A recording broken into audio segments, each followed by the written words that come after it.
Hey, everybody. Welcome to the New Logical Show. I'm Dave. I'm Brian. Brian, how the heck are you today? I'm good. Good to see you. Absolutely. I'm great. Good to hear it. I'm awesome. You know what? What's that? We're going to screw the news here right up front. We're going to do some funny stuff right up front, folks. Okay. People are tired of the news. We are. I don't know about you. I never watch the news anymore. It's not news, it's propaganda.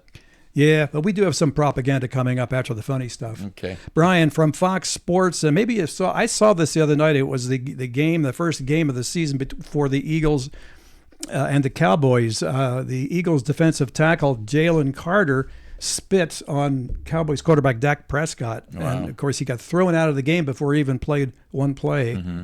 And but as the film coming up shows, it sort of looks like Prescott maybe have initiated this thing with the first. He drew the first spit. I don't know. They were both Jack John, and one guy just ended up spitting on the other, huh? Yeah. Nice. That's really nice. Wow. That's the NFL. Wow. And people wonder why they're losing viewership. Yeah. So watch this video, folks.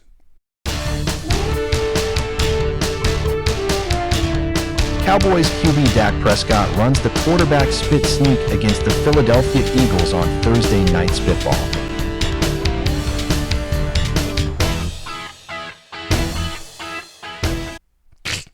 You believe that?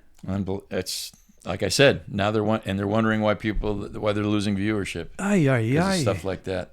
And then, the kids are going to emulate. Well, what happened? The very next day, what happened, Brian? Yeah, the Florida game. Yeah, the guy spit on the other guy, prolonged their drive, and they ended up kicking a winning field goal with time running out of the game. Because he spit on somebody. That's what happened. These guys, they never think of the consequences of their actions. Reminds me of a certain political party. But anyway, go ahead. What else do you got? I got more coming up, and it ties sort of into the NFL of old when they they spit all right. No, that didn't matter. That's the way they bit people. But this is the game between the Chiefs and the Chargers, where Kansas City Chiefs was he a split end, wide end? He's a tight end. He's a tight Travis end. Travis Kelce? Yeah. He's a tight end, yeah. Chelsea got slapped by a Chargers guy, Tier Tart, in the face. Open-handed slap. Really? He bitch slapped him? He sure did. Maybe he's too tight of an end. He said that first on the New Logical Show. Yes. Well, but he should be used to that, though. Because? Travis Kelce, yeah. He's married? Yeah, well, I'm sure he's been bitch slapped by, what's her name, a couple of times, Taylor Swift. Probably. Right?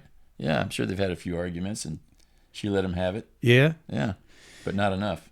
Well, this is the video that we're going to show you, ladies and gentlemen. This is the NFL the way it used to be and today.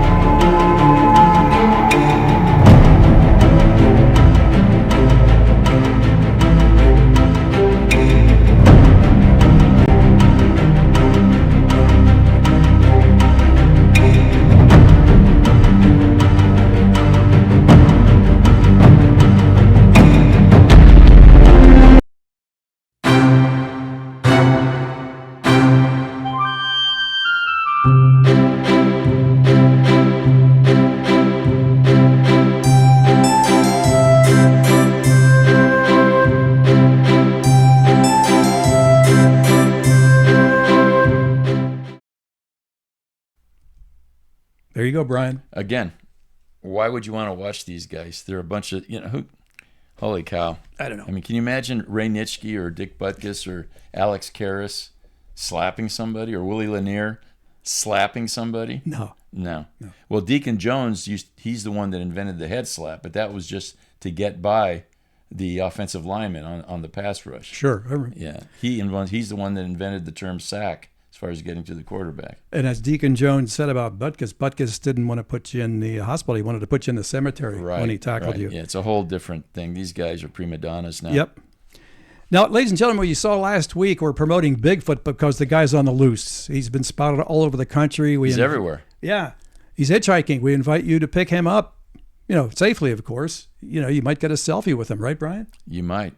Bring some deodorant. I heard he's not real keen on country music, but don't take that as gospel. Yeah, I don't know about it. He's pretty adaptable, but we'll see. Mm-hmm. But he is around, folks. And watch, we have our eyes and ears on the street from the New Logical Show, and here's what they picked up.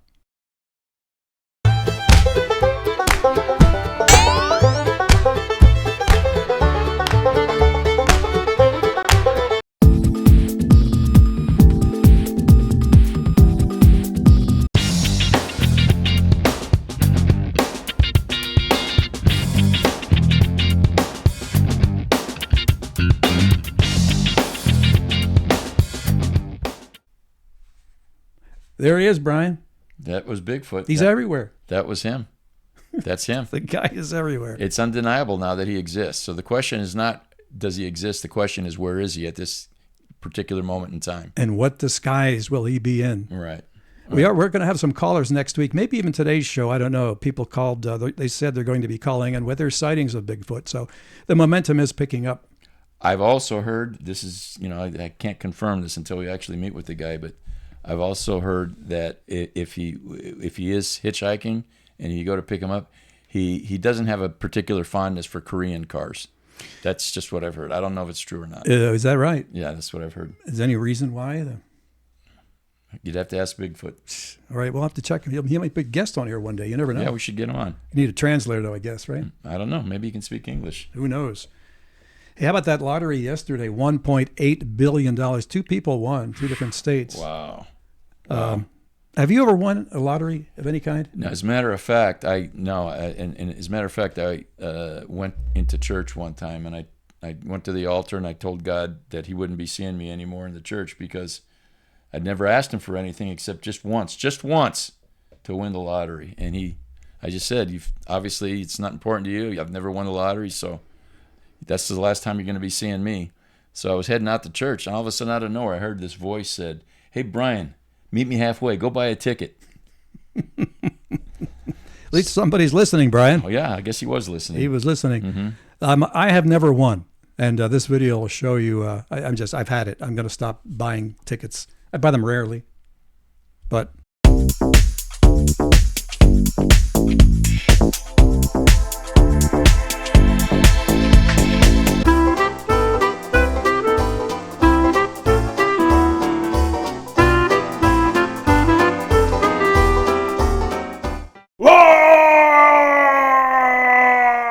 Anyway,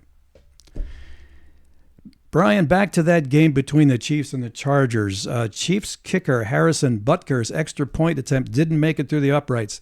And play-by-play announcer Rich Eisen said on the broadcast, quote, "Harrison Butker, interestingly enough, is wide right." The commercial may be a subtle reference to Butker's political leanings. I thought it was pretty funny to tell you. Well, do we know what his political leanings are? Indeed, we do. And they are right, conservative. Oh, he's a conservative. Okay. Yeah, all yeah. Right.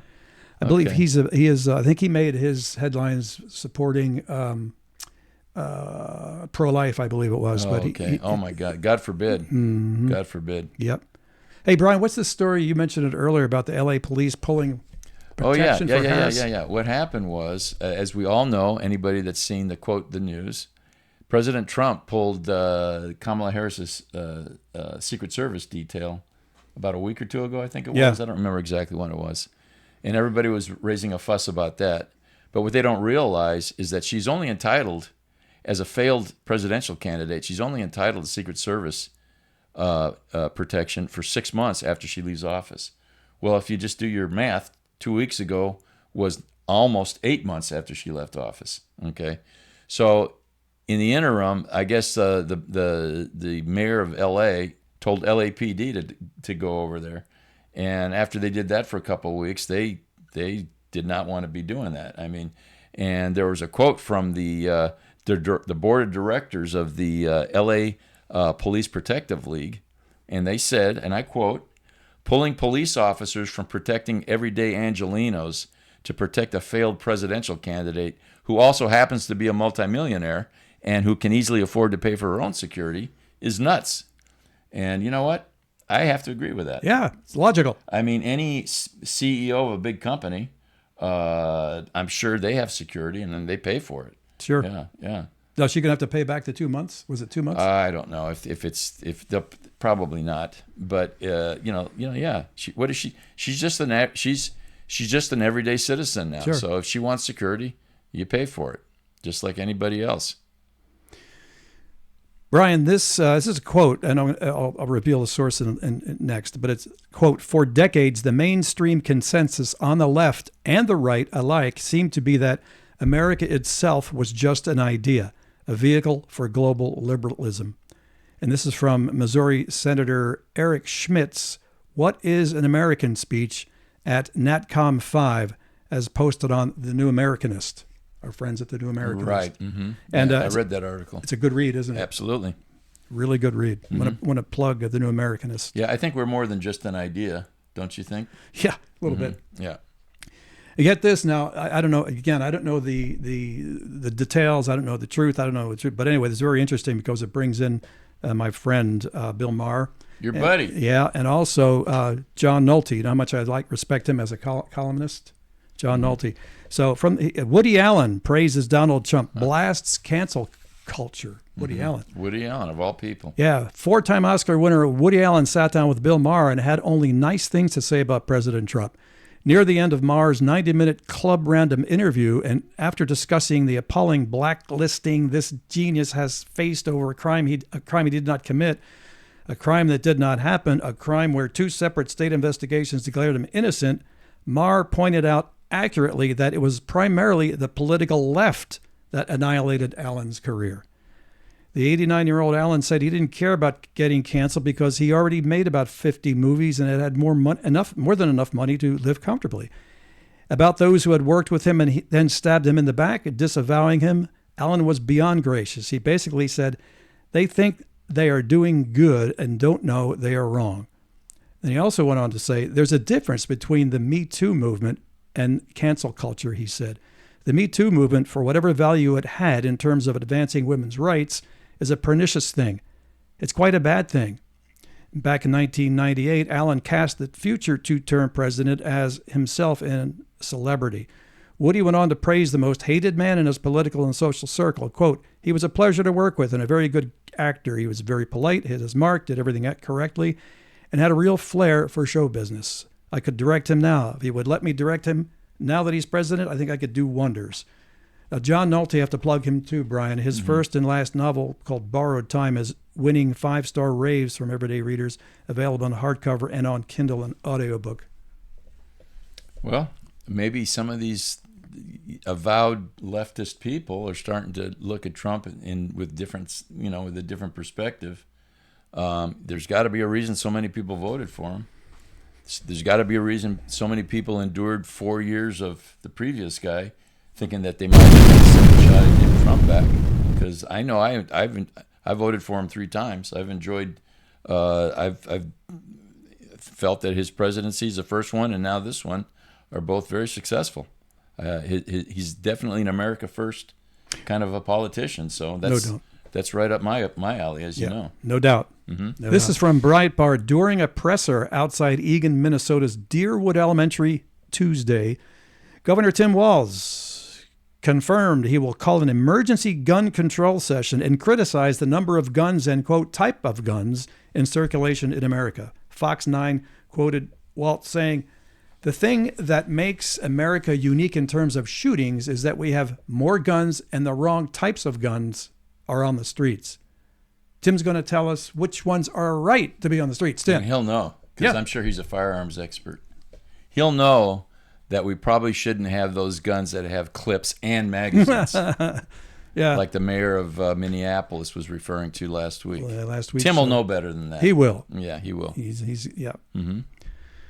Again, this is shame on Breitbart on this one. They're very, very on target. But here's the headline: urgent warning: mRNA vaccines may be linked to rising cancer rates. I'm going to jump all over this out of concern, of course, because I got 6 vaccines, 6 of them, Jeez. COVID shots. Wow, I'm surprised you're still alive. Jeez, not without. Anyway, I won't go there. But this actually was an advertisement for a company hawking its own products. In this case, it's ivermectin product with its title, Ivermectin. Is it useful in cancer treatment? I'm looking at the article and thinking, wow. Again, all the shots in me. I'm a little antsy when I first read the headline with a blurb about research from 17 studies that revealed 10 promoters of cancer that the vaccine could enhance. So this article is telling me that these shots enhance cancer how many times? 10 promoters of cancer that the vaccine could enhance, and that this ivermectin treatment that's being hawked on Breitbart can fix all of that. Now, I know ivermectin's a wonderful drug, but Breitbart, you're reading this thing, and here it's an ad. It does clearly say right under the title, the headline, advertisement, but most people like me just overlooked that, took this seriously. I was ticked. Well, I know they were trying to not let people use the ivermectin. Sure. When the thing first came out, and I think a big help would be to quit calling that injection a vaccine, because I don't know what it is. I've never taken it, but I know what it isn't. It isn't a vaccine. I had a polio vaccine, and guess what? I never got polio. Right. I had a measles vaccine, and guess what? I never got the measles. Okay. I got a tetanus vaccine, and guess what? I've never gotten tetanus. But I know a lot of people who took that shot who got COVID. So you can call it what you want, but I don't think technically you should call it a vaccine. No, I'm with you. Yeah. Mm-hmm. I think, in fact, when I got my tetanus shot, I came down with hemorrhoids. I just couldn't believe it. Oh, that's not good. No. You know, Rodney Dangerfield, when he had hemorrhoids, he said he was using so much Preparation H, his thumb started to shrink. Oh my goodness Yep. gracious! Yeah. That's fun. He had it bad apparently. I had him so Yeah. bad Mike Tyson could have trained on him. Oh my goodness gracious! Yeah. Wow. From multiple news outlets, CNN political commentator Scott Jennings said Tuesday on The Arena that Minnesota Governor Tim Walz was a complete piece of Ooh. over comments about President Trump's health. Quote, Tim Walz, the governor of Minnesota, holding up a phone in front of a rally saying, well, we thought we were going to wake up and find out the president had died. Someday it'll happen. Someday it'll happen. I used to say that he was the biggest buffoon in American politics, but it's worse now. No political official, no elected official should be walking around saying, well, I'm hoping we wake up one day and the president of the United States has died. Crazy, absolutely crazy. Well, just consider the source, Tim Walz. That's all you have to. That's all I have to hear. Once I hear that name, I just say anything that comes out of his mouth is nothing worth listening to. Buffoonery.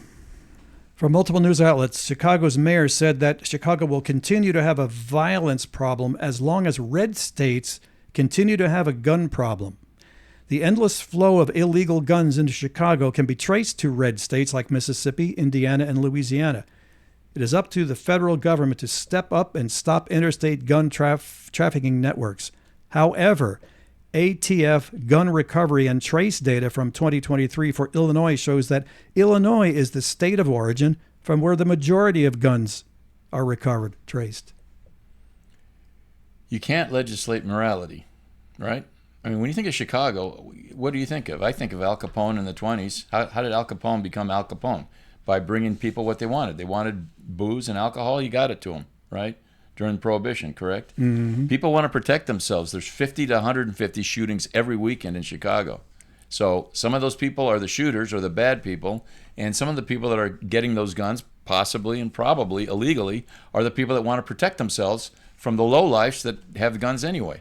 I mean, it's cause and effect. It's very, very basic stuff. They have such restrictive rules in Chicago, New York, Washington, and that's where a majority of people get shot, because the bad guy, his way of thinking is, if he knows that you're a law-abiding citizen, then you probably don't own a pistol or a rifle or anything, because you're not allowed to have one, so you won't have one. And that, because they do have one, then that gives them the advantage to commit their crimes.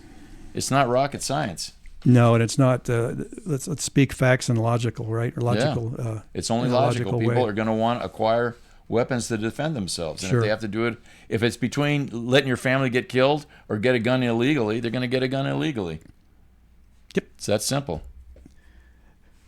This is from the Mirror. English speakers unhappier than everyone else in the world, according to new data.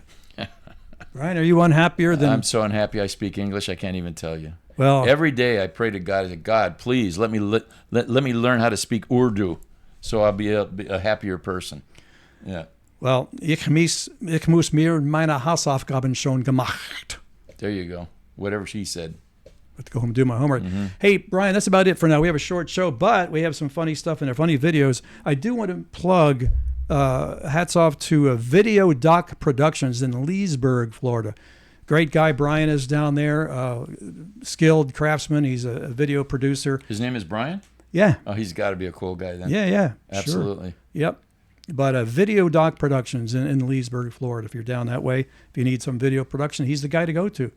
And if you want to get some good reading, folks, check out the newamericanist.com on your internet.